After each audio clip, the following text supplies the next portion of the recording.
اللہم صلی علی محمد وعلی آل سیدنا و مولانا محمد وبارک وسلم۔ الصلاۃ والسلام علیک یا رسول اللہ، الصلاۃ والسلام علیک یا رحمت للعالمین۔ میری کیا اوقات بیان کروں شان علی کی، علی کے بارے میں تو سوچنا بھی عبادت ہے۔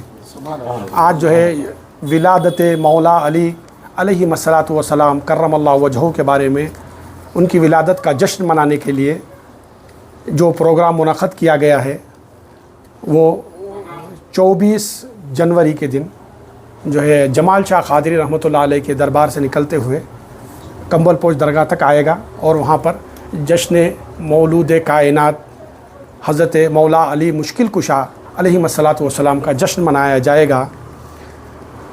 قال رسول اللہ صلی اللہ علیہ وسلم من کنت مولاہ فہذا علی مولا، میں جس کا مولا ہوں علی اس کا مولا ہے۔ علی کی محبت عین عبادت، عین ایمان، علی کا ذکر عبادت ہے۔ جو علی سے محبت کرے گا وہ مومن کہلائے گا، جو علی سے بغض رکھے گا وہ ایمان سے خارج کہلائے گا۔ مومن اور منافق کی پہچان یہ ہے کہ اس کے سامنے علی کا ذکر کیا جائے، اگر وہ نام سن کر اس کا چہرہ کھل جائے تو سمجھیے وہ ایمان والا ہے۔ اگر اس کے چہرے غصہ اور نفاق اور کمزوری اور اس کا چہرہ غصے سے لال پیلا ہو جائے تو سمجھے کہ وہ ایمان سے خارج ہے، اور وہ ہم میں سے نہیں، اور اس کا ٹھکانہ ہمیشہ کے لیے جہنم ہے۔ اگر کوئی کعبے کی دیوار سے لگ کر ساری زندگی عبادت کرے اور اسی میں اپنی زندگی ختم کر دے، اور اس کے دل میں ذرہ برابر بھی مولا علی سے بغض ہو، تو اس کا ٹھکانہ ہمیشہ ہمیشہ کے لیے جہنم ہوگا۔ یہ ایمان کو زندہ کرنے کے لیے، لوگوں کی جو ہے ایمان میں حلاوت پیدا کرنے کے لیے، ان کے ایمان میں مضبوطی پیدا کرنے کے لیے یہ جشن منایا جا رہا ہے۔ اور ہم لوگ شیعہ لوگوں میں سے نہیں ہیں، یہ اہل سنت والجماعت کا عقیدہ ہے، جس کو عام کرنے کے لیے یہ کمیٹی اور ہمارے مشائخین اور یہ جلسے کے کارکنان نے یہ جلسہ منعقد کیا ہے۔ مہمان خصوصی میں سے ہمارے MLA صاحب ہیں، جو ہے دیگر مشائخین اکرام بنگلور کے تمام معتبر حضرات اور مشائخین نظام، تمام بنگلور کے تمام مشائخین نظام اس میں شرکت فرمائیں گے اور اس جلسے کو رونق بخشیں گے۔ یہ ضروری ہے، اور یہ اہل سنت کا ہر بزرگ نے، ہندوستان کے شہنشاہ حضرت خواجہ غریب النواز، ان سے پہلے جتنے بزرگان دین ہیں، حتیٰ کہ رسول صلی اللہ علیہ وسلم خود مولا علی مشکل کشا کی ولادت منائی۔ 13 رجب کو مولا علی مشکل کشا کعبے کے اندر پیدا ہوئے، 16 رجب کو ان کی ماں کے ساتھ کعبے سے باہر نکلے، اور اس دن سرکار دو عالم صلی اللہ علیہ وسلم گئے، مولا علی کا نام رکھے، اور بہت سے سارے صحابہ جو اس وقت تھے وہ لوگوں نے ان کی ولادت خوشی منائی، رسول اللہ نے خوشی منائی۔ ہم اہل سنت والجماعت ہے، سنت رسول اللہ کی ہوتی ہے، رسول اللہ کی سنت کے مطابق ہم بھی خوش ہوئے، رسول اللہ صلی اللہ علیہ وسلم بھی خوش ہوئے۔ ہم کو بھی چاہیے کہ مولا کائنات سے خوشی کریں، اور یہ بھی یاد رکھ لیں مولا کائنات وہ ہستی ہے جو سارے صحابہ میں افضل ہے، وہ اہل بیت میں افضل ہیں، جو ان کا گھرانے میں بعد از رسول صلی اللہ علیہ وسلم وہ افضل ہیں، وہ عشرۂ مبشرہ میں ہیں، وہ 313 صحابہ اصحاب بدر میں ہیں، وہ پنجتن پاک میں ہیں، 12 امام میں ہیں، 14 معصومین میں ہیں۔ جو رتبہ اللہ تعالیٰ کے رسول نے صحابہ کو تابعین کو دیا ہے، وہ سارے رتبوں میں بعدست نبی محمد مصطفیٰ صلی اللہ علیہ وسلم مولا علی مشکل کشا، ہر منصب پہ وہ مولا علی مشکل کشا وہاں پر ہیں۔ تو یہ چاہیے کہ انشاءاللہ 24 جنوری 13 رجب کی رات کو انشاءاللہ یہاں پر جمال شاہ قادری بابا کی درگاہ سے برابر عصر کی نماز ہوگی، اس کے بعد انشاءاللہ وہاں سے پروسیشن نکلے گا، جلوس کی شکل میں یہاں پر کمبل پوش بابا کی درگاہ پہ آئے گا، وہاں پر علم مولا علی مشکل کشا کا علم کشائی ہوگی۔ اس کے بعد ہمارا مغرب کی نماز کے بعد انشاءاللہ پروگرام شروع ہوگا، اور 10 ساڑھے 10 تک انشاءاللہ یہ پروگرام ختم ہو جائے گا۔ انشاءاللہ آپ سب کو دعوت ہے کہ آپ سب ضرور بضرور ان چیزوں میں شامل ہو، کیونکہ یہ ضروری ہے، یہ ہمارا نس ہے، یہ اگر مولا کی محبت نہیں تو اگر کسی سے بھی محبت کر لے یہ دلیل نہیں ہو سکتی وہ مومن ہے. مولا کی محبت ہی ہمیں واسطے دلیل ہے کہ وہ مومن ہے یا منافق ہے. اگر آئیں گے انشاءاللہ تو بہت ہم لوگوں کو پتہ چلے گا، کیونکہ اہل سنت والجماعت میں ان چیزوں کو کرنا کم کر دیا ہے. السلام علیکم ورحمۃ اللہ وبرکاتہ. جی الحمدللہ پنجتن پاک کا بہت بڑا ہم لوگوں پر کرم ہے کہ ہم لوگوں کو ان کی غلامی کرنے کا ایک موقع ہم لوگوں کو زندگی میں عطا کیا گیا. تو مولا کائنات کا جو مولود ہم منا رہے ہیں، زمانے دراز سے تمام اولیاء کرام اپنی اپنی خانقاہوں میں منایا کرتے تھے. تو آج کا جو دور ہے پرفتن دور کے اندر جو ہے مولا کائنات کے دشمنوں کی سربلندی منبر رسول سے کی جا رہی ہے. تو اس وجہ سے ہم عاشقان اہل بیت کے دلوں میں جو ٹھیس پہنچتی ہے کہ جن لوگوں نے خانوادہ رسول کو اہل بیت اطہار کی سروں کو کاٹا، ان لوگوں کی شان مسجدوں کے منبروں سے کی جا رہی ہے.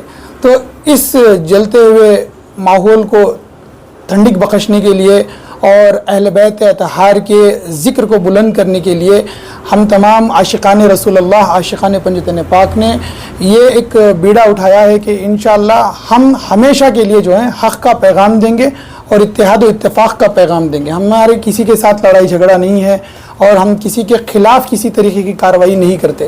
بس جس طریقے سے ہر قوم کے اندر ایک فادر آف نیشن ہوتا ہے، فادر آف پیس ہوتا ہے، فادر آف ہیومینزم ہوتا ہے، الگ الگ طریقے سے القاب سے نوازایا جاتا ہے. تو ہمارے اسلام کے اندر جو ہے فادر آف صوفیزم اگر کسی کو کہا جائے تو یہ حق صرف اور صرف مولا کائنات کو ہے. کیونکہ سرکار دو عالم صلی اللہ تعالیٰ علیہ وسلم نے فرما دیا، جس طریقے سے ہمارے پیران عظام نے بھی فرمایا کہ من کنت مولا فہذا علی مولا، کہ میں جس کا مولا، میں جس کا آقا ہوں، علی مولا کائنات ہیں. تو کائنات میں تمام کے مولا جو ہیں مولا کائنات ہیں. اسی طریقے سے صوفیزم جو ہے ہمیشہ پیار، محبت، اتحاد و اتفاق کی دعوت دیتا ہے. تو مولا کائنات نے ہم لوگوں کو یہ درس اپنی بارگاہ میں عطا کیا ہے کہ ہم لوگ ہمیشہ سب کے لیے پیار، محبت، اتحاد و اتفاق کا ایک درس دیں. اس وجہ سے مولا کائنات کو ہم فادر آف صوفیزم کے نام سے یاد کرتے ہیں. اور انشاءاللہ ہر سال کی طرح اس سال بھی ہم لوگ مولود کعبہ یعنی سرکار دو عالم صلی اللہ علیہ وسلم کے وسیع مولا کائنات کی مولود کے دن سیلیبریشن آف برتھ ڈے جو سرکار مولا کائنات کا سیلیبریشن کر رہے ہیں. اس برتھ ڈے کے موقع پر ہم تمام دھرم گرو جو بھی دوسرے دھرم کے گرو ہیں ان لوگوں کو ہم پیار، محبت اور اتفاق کی دعوت دیتے ہوئے ان لوگوں کو پیس اینڈ ہیومینٹی ایوارڈ بھی انشاءاللہ نوازیں گے. اور یہ پیس اور ہیومینٹی ایوارڈ انہی کو نوازا جائے گا جن لوگوں نے انسانیت کو عام کرنے کے لیے اور ہندو مسلم اتحاد کے لیے جن لوگوں نے بھی کام کیا ہندوستان کے اندر، ان لوگوں کو ہم نے یہ ایوارڈ دینے کی کوشش کی ہے. اور رہی بات جلوس کے پرمیشن کی اور دیگر پرمیشن کی، الحمدللہ جانثاران پنجتن سنی تنظیم کے ذریعے سے تمام جو حکومت کی طرف سے پرمیشنز لینا ہے وہ ہم نے پورے مکمل طریقے سے لے لیے ہیں. اور انشاءاللہ پولیس ڈپارٹمنٹ کا بھی مکمل طریقے سے تعاون ہے، BBMP کا بھی مکمل طریقے سے تعاون ہے، اور تمام جتنے بھی آفیشلز ہیں. اس بار الحمدللہ ان لوگوں کو بھی معلوم ہوا کہ صوفیزم جو ہے اتحاد، پیار، محبت اور قائم کرنے والی ہے. اس وجہ سے ہم لوگوں کو ہر طریقے سے سب لوگوں نے ساتھ دیا. اور میں ہمارے MLA رضوان ارشد صاحب کا بھی میں شکر گزار ہوں کہ انہوں نے بھی صوفیزم کو آگے بڑھانے کے لیے ہم لوگوں کا ساتھ دینے کا ارادہ کیا. شیواجی نگر کے جو MLA ہیں ان کو ایز اے چیف گیسٹ ہمارے پروگرام میں بلایا بھی گیا ہے. اور اس پروگرام کے اندر ہندو دھرم سے، سکھ دھرم سے، بودھ دھرم سے اور عیسائی دھرم سے جتنے بھی گروجی آئیں گے ان لوگوں کو ایوارڈ سے بھی سمانت کیا جائے گا. اور انشاءاللہ کچھ ایک اور بات میں کہہ دینا چاہتا ہوں کہ ہمارا جو مسلک ہے، ہمارا جو مذہب ہے وہ پیار، محبت اور اتحاد کا مذہب اور مسلک ہے. اس میں کوئی ہم لوگوں کو شیعہ سنی میں نہ بانٹیں، کیونکہ پنجتن پاک سے محبت کرنا مسلمانوں کے اوپر فرض ہے. صرف یہ شیعہ لوگوں کی حکومت نہیں ہے کہ شیعہ لوگ ہی پنجتن پاک سے محبت کریں. ہر سنی کا، ہر مسلمان کا، ہر شیعہ کا، سب کا عقیدہ اور مرکز جو ہے پنجتن پاک ہیں. اور چند لوگ کیا کرتے ہیں جلن میں آ کر صوفی جہاں پہ اتحاد سے جڑتے ہیں، کیونکہ صوفی ہر مسلک اور مذہب کے لوگوں کو جوڑتے ہیں، تھوڑے لوگ جلن میں آ کر کیا کرتے ہیں ہم کو ڈیفیم کرنے کی کوشش کرتے ہیں، صوفیہ اکرام کو ڈیفیم کرنے کی کوشش کرتے ہیں. جس طریقے سے پچھلے پروگرام میں کیا تھا کہ یہ RSS کے لوگ ہیں یا BJP کے لوگ ہیں، یہ فلاں کے لوگ ہیں، مسلمانوں کے دشمن ہیں. ہرگز الحمدللہ اللہ تبارک و تعالیٰ کا بہت بڑا کرم ہے، ہم حلالی لوگ ہیں اور پنجتن پاک کے ماننے والے لوگ ہیں، سرکار دو عالم صلی اللہ تعالیٰ علیہ وسلم پر اپنی جان نچھاور کرنے والے لوگ ہیں. جب بھی اس قوم کو، چاہے وہ ہندو ہو، مسلمان ہو، کسی کو بھی کچھ بھی ضرورت پیش آئی تو ہم لوگوں نے سب سے پہلے اپنا قدم بڑھایا ہے، ہندوؤں کو بھی، مسلمانوں کو بھی اور تمام قوم کو ایک اور نیک کرنے کے لیے. کبھی ہم نے کسی کا بٹوارا نہیں چاہا، اور آج بھی ہم یہ مکمل طریقے سے ڈکلیئر کرتے ہیں ہم کسی بھی پولیٹیکل پارٹی سے افیلیٹ نہیں ہیں. صرف اور صرف اتحاد، اتفاق، پیار، محبت اور امن کو پھیلانے کے لیے ہم لوگ یہ پروگرام کرتے ہیں تاکہ ہندو مسلم سب لوگ ایک ہو جائیں. اگر کوئی ہم لوگوں کو ڈیفیم کرنے کی کوشش کر رہا ہے تو یہ بس اس کی دل کی بھڑاس ہے، جلن ہے، کیونکہ ہم اگر متحد ہو جائیں گے تو انشاءاللہ یہ دنگے فساد نہیں ہوں گے. تو کچھ دنگائی ہیں جو دنگا کرنا چاہتے ہیں، اس وجہ سے ہم لوگوں کو ڈیفیم کرنے کی کوشش کرتے ہیں. ہمیں ہر طریقے سے پنجتن پاک کے اوپر اپنی جان نثاوری کرنے کا الحمدللہ شرف حاصل ہے.